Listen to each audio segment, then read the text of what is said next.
The Trump-Musk administration has already deported a U.S. citizen, a 2-year-old. An innocent 2-year-old U.S. citizen has been deported.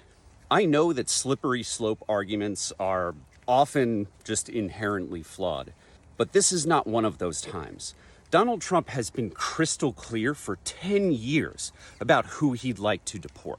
It was just days ago that from the White House, in front of cameras, Donald Trump was talking about how he wanted to deport, quote, homegrown criminals, U.S. citizens who he wanted to strip of due process and the rights of citizenship guaranteed in our Constitution and the 14th Amendment of it. And now here we are with a U.S. citizen, a 2-year-old, very clearly not a criminal, who has been stripped of the rights of citizenship.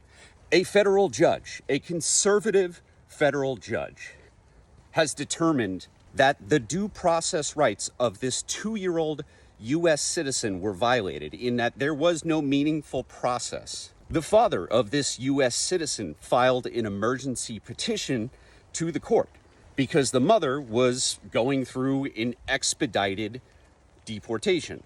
Now, the mother, not a U.S. citizen, was stripped of due process rights. And I know that MAGA is certainly not going to be sympathetic to that, even if they should be, because the Constitution is for everyone who is in the United States. Due process rights are for everyone in the United States. But we have crossed a line that the so-called pro-life party should be up in arms about.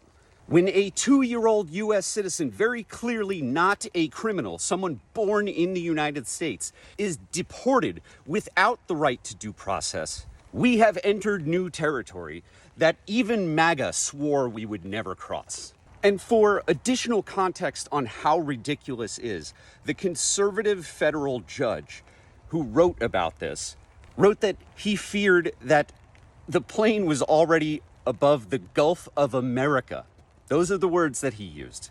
When you have a federal judge who is willing to adopt the language of the fascists in renaming things that cannot be renamed like that, a judge who is willingly and freely using the language of a fascist to describe how the Trump administration is going too far, that's pretty fucking significant.